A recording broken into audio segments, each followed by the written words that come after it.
This is VOA Africa.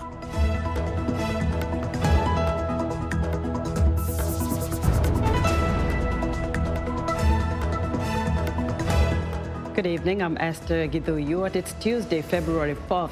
This is Africa 54. Former Kenyan President Daniel Arap Moi dies at 95. We'll look back at his mixed legacy. Chaos in the U.S. state of Iowa as the caucus results are delayed. We'll have a live report.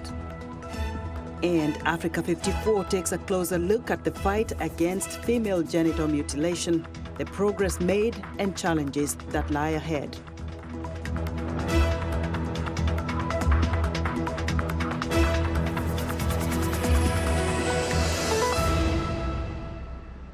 Tonight, we begin in East Africa, where former Kenyan President Daniel Arap Moi has died. Kenya's longest-serving president passed away Tuesday at a Nairobi hospital at the age of 95. The longtime leader led Kenya for 24 years, crushing dissent and arresting and torturing those who opposed his rule. But Moi is also credited with a peaceful leadership transition after his party was voted out of power in 2002. Mohammed Yusuf reports from Nairobi. Odur Ongwen was a student leader at the University of Nairobi in the 1980s and often clashed with the government of late President Daniel Arap Moi. In 1986, I was arrested.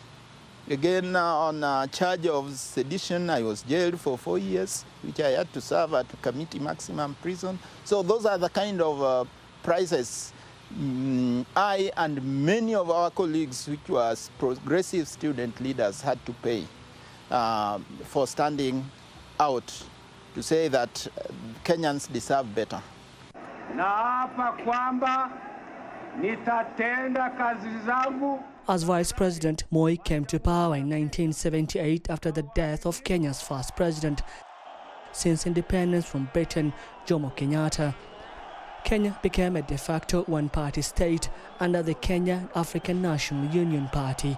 Moi ruled from 1978 to 2002, Kenya's longest-serving president. What I remember about him is that there was a lot of thuggery. There were no roads and no development.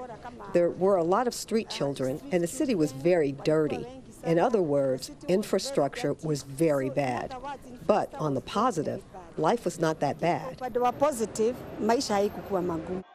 Moi's foes saw him as a dictator who enriched allies and cracked down on opponents. In the basement of government building Nyayo House, Moi's security forces detained and tortured rivals. But Moi's supporters saw him as a strong leader who, unlike Kenyatta, connected more directly with the people. He used to give school-going children milk, and he also helped build a lot of schools across the country.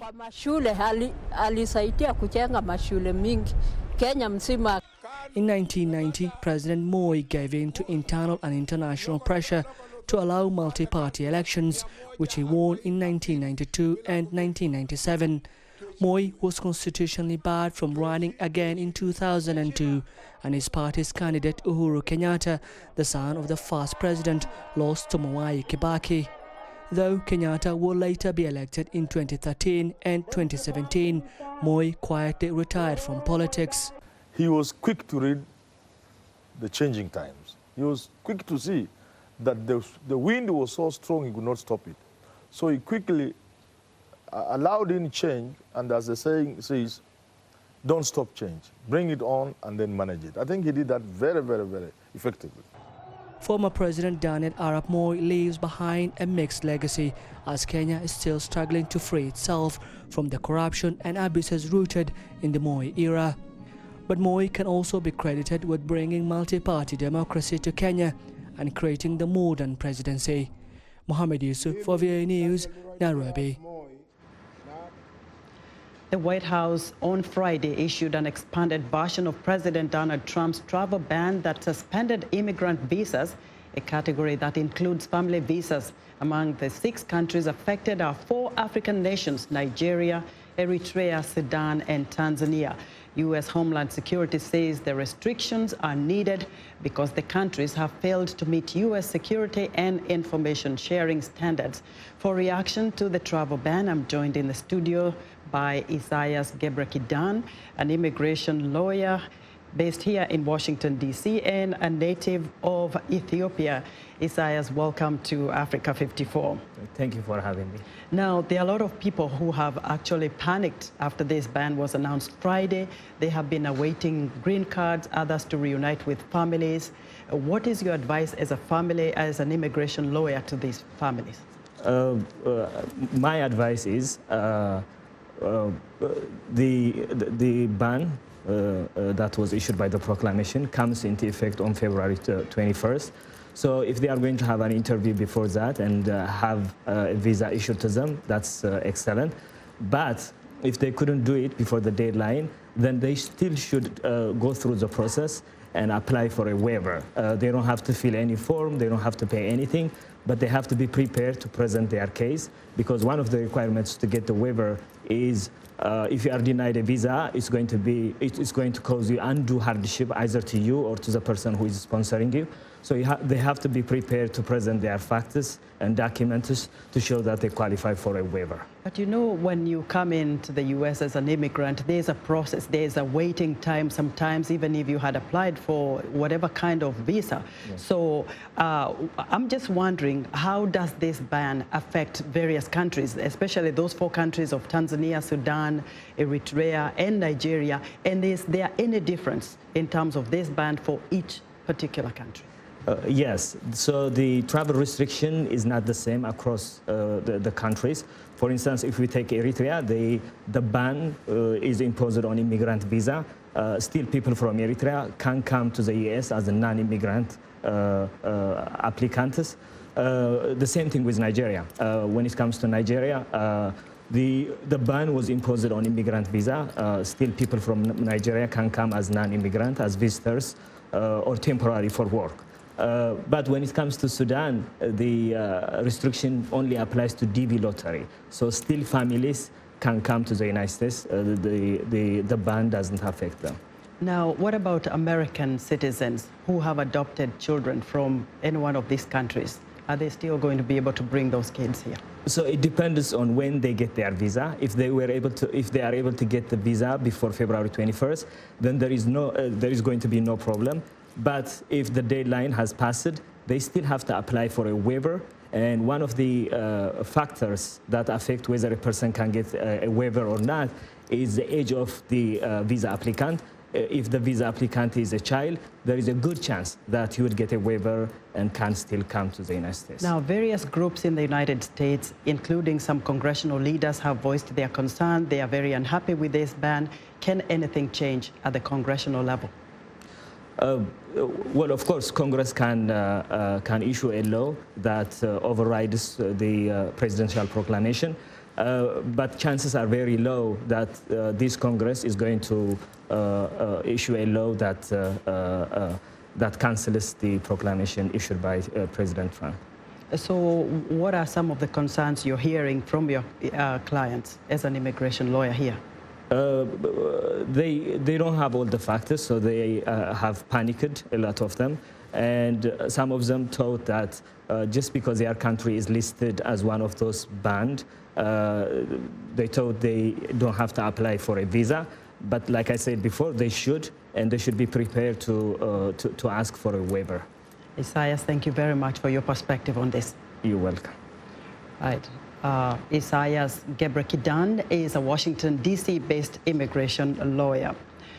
Now, in U.S. political news, the Iowa Democratic presidential caucuses tumbled out of the block late Monday when the state Democratic Party was unable to report even a single vote hours after the polls had closed. State party officials attributed the embarrassment to an issue in reporting totals from precincts across the state and say they expect to have numbers to report sometime Tuesday. VOA national correspondent Jim Malone has the latest. Among those confident in the Iowa results was a newcomer to the national political stage, former South Bend, Indiana Mayor Pete Buttigieg.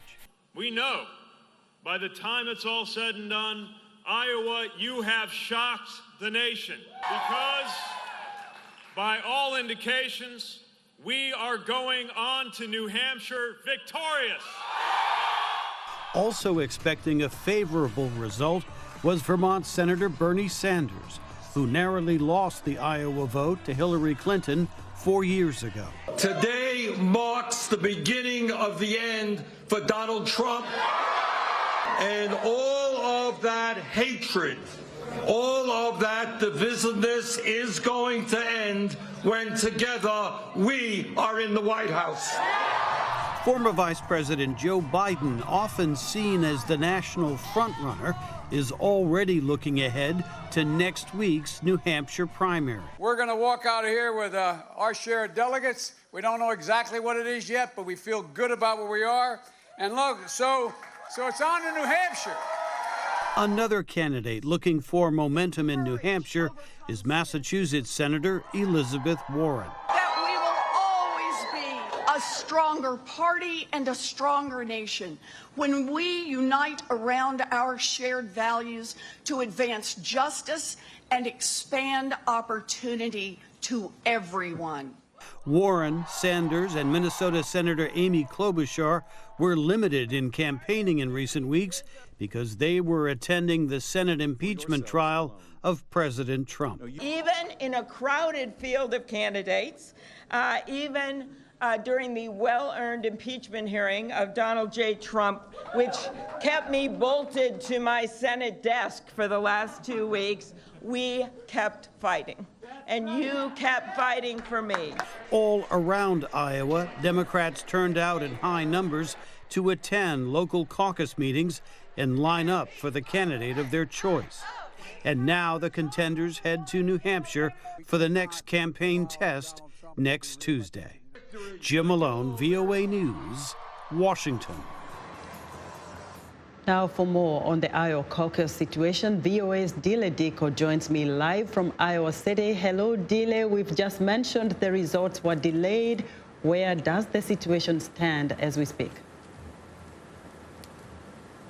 Hello, Esther. The results of the Iowa caucus were delayed in order to do what is called by the Democratic Party of Iowa as a quality control process. The party blamed the delays on inconsistencies in the result of the caucus, and Mandy McClure, the director of communication of the Iowa Democratic Party, said that these inconsistencies were found in the reporting of 3 sets of results. In addition to the text system that they are using to calculate the results, they are also using photos of the results and also a paper trail in order to match and validate the results and also to ensure accuracy in the numbers reported. She added that this is simply an issue related with the way some results were listed, and regarding the results and the app that is used for the results, she mentioned that it did not crash and it was not hacked. So the thing is that they're just using papers and it takes more time to count. So, Dile, given the results are yet to be announced, how was the voter turnout? The Iowa Democratic Party said that the initial data indicates that voter turnout is close to the numbers of 2016, which is well below the expectations and the predictions. They hoped for a record turnout this year, but it seems like it's not the case. So we're still expecting the real numbers. So what are the next big steps in the 2020 primaries? So in the 2020 primary, the next steps are the New Hampshire primary. It's exactly in 1 week, February 11th. So it's a classic primary, not like a caucus, so voters are going to be casting a ballot. And then we have Super Tuesday on March 3rd, the day when most American states will vote.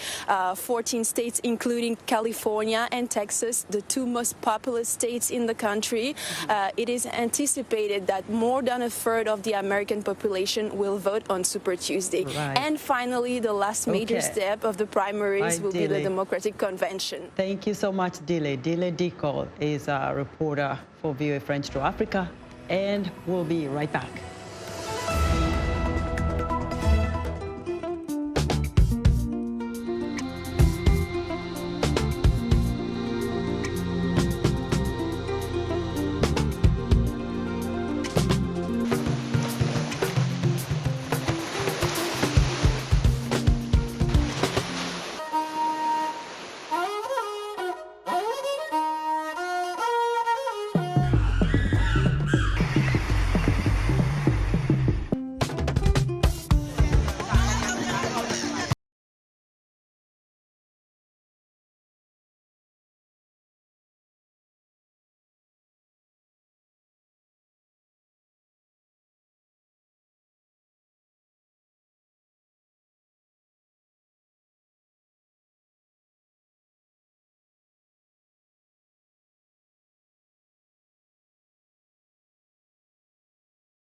I'm Clara Frank, and here's what's trending. South Africa's version of Dinner in the Sky has introduced a new gastronomic treat, 50 meters high in the sky. The novelty restaurant, Higher Ground, offers customers an opportunity to experience panoramic views of Johannesburg's skyline, while enjoying a gourmet three-course dinner, all for under $70. The table is suspended at a height of more than 50 meters from the ground by crane and executed by a team of professionals for 90 minutes. The table seats 22 people and 3 staff, including a waiter and entertainer. The owner hopes to expand his franchise into neighboring countries such as Botswana. Next up, researchers in Taiwan are combining machine learning through artificial intelligence with medical imaging to help diagnose tumors more quickly. They say AI computing reduces the time required to diagnose a tumor from days to under 10 minutes. This allows patients to be treated earlier, improving their chances of recovery. Training a computer to correctly identify a tumor means it must process thousands of images to enable the machine learning algorithms to build up an understanding of what it needs to identify. And finally, a robot bartender began serving drinks in a Tokyo pub this month, in a trial that could signal the start of an automation wave to sweep through restaurants and other industries struggling to hire workers in an aging Japan. It can pour a beer in 40 seconds and mix a cocktail in a minute. It also uses 4 cameras to monitor its customers' expressions using artificial intelligence software. At $828,000, the robot costs as much as employing a human bartender for 3 years. And that's what's trending today. In other news, despite its increasing detection in numerous countries, the World Health Organization says the outbreak of the coronavirus has not yet reached the level of a pandemic, according to Dr. Sylvie Briand, WHO Director of Epidemic and Pandemic Diseases. At least 425 people, the majority in mainland China, have died from the disease. Meanwhile, the number of U.S. cases has risen to at least 11. VOA correspondent Mariama Diallo has more. The U.S. has started a 14-day mandatory quarantine for U.S. citizens returning from China's coronavirus hotspot, the Hubei province, where the capital city of Wuhan is located. They are being flown to 11 designated airports where travelers are undergoing extra screening. Centers for Disease Control and Prevention's Nancy Messonnier. At those airports, they will be screened for fever, cough, difficulty breathing. If symptomatic, American citizens and those who are exempt will be transferred for further medical evaluation. If asymptomatic, American citizens and those who are exempt will be subject to a mandatory 14-day quarantine at or near that location. The U.S. has also imposed bans for most non-citizens who traveled to China within the past 2 weeks. Messonnier says America is preparing for a potential pandemic. This is the first time in over 50 years that CDC has issued a quarantine order. The Pentagon said Monday the CDC and Health and Human Services have requested housing for up to 2,000 individuals that may need to be quarantined. The requirements were generally that in blocks of rooms of 250, so that can provide some sort of not overly dispersed, so that you have some sort of continuity of having enough support staff in the area, access to quality and hospital systems within the local community that the CDC and HHS have identified that can handle the potentiality of anyone who comes down with the virus and being able to be moved off to an off-base health facility. At a joint news conference Monday with Uzbekistan's foreign minister in Tashkent, U.S. Secretary of State Mike Pompeo said the U.S. plans to have more flights heading to China to bring Americans back home from the Hubei province. We anticipate that they will happen in the next handful of days, and we'll return those American citizens. We may well end up bringing some citizens back from other countries as well. We're working through the details on that. We're working closely and hand in hand with the Chinese government to try and resolve what is now this global epidemiological challenge. On Monday, the Chinese Foreign Ministry criticized the U.S. and other countries for some of the steps being taken in response to the outbreak. Some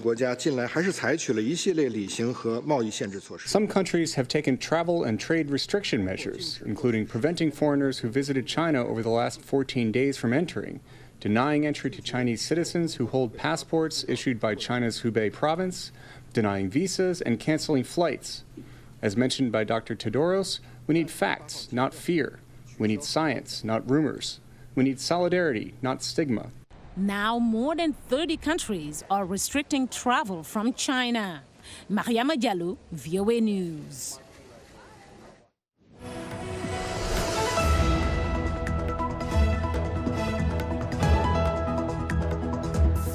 It's time for a health report, and joining us now is Africa 54 health correspondent Lino Mudu with a report on a United Nations goal for women. Hello, Lino. Hello, Esther. Hello, everyone.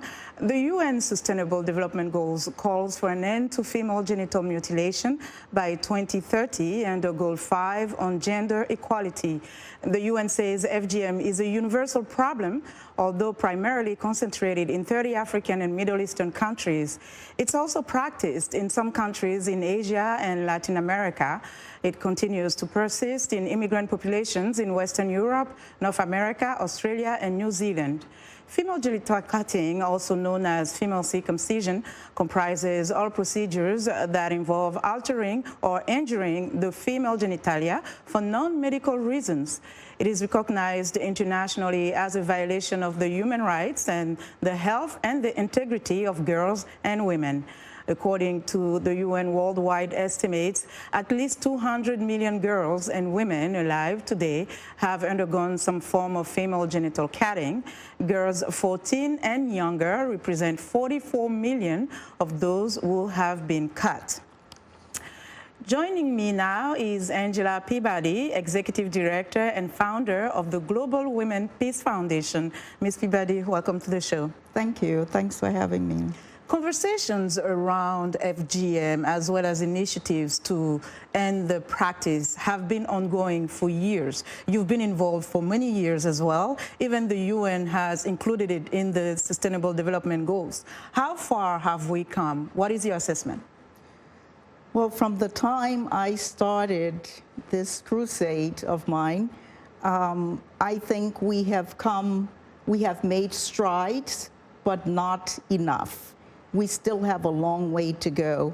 And it's mainly because female genital cutting or mutilation is something that is regarded as traditional and culture.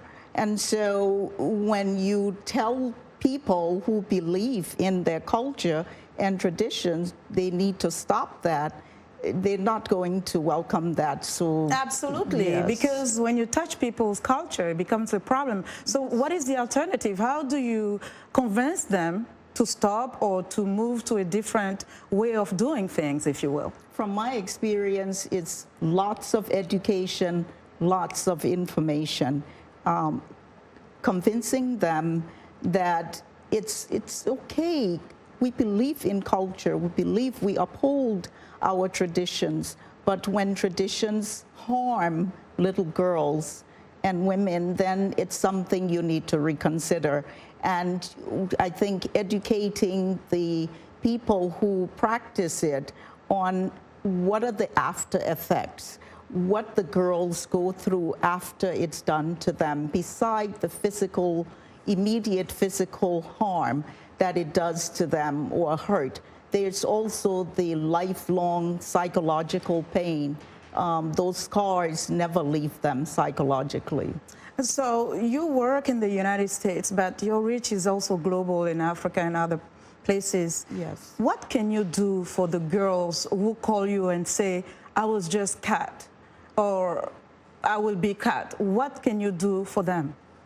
Well, girls that come to us, we have more girls that come to us, or young women that come to us and said, it happened to me when I was this age. Okay. But the few that have come and said, I'm going to be cut, it's very, very few. It's very rare that they're going because they are terrified.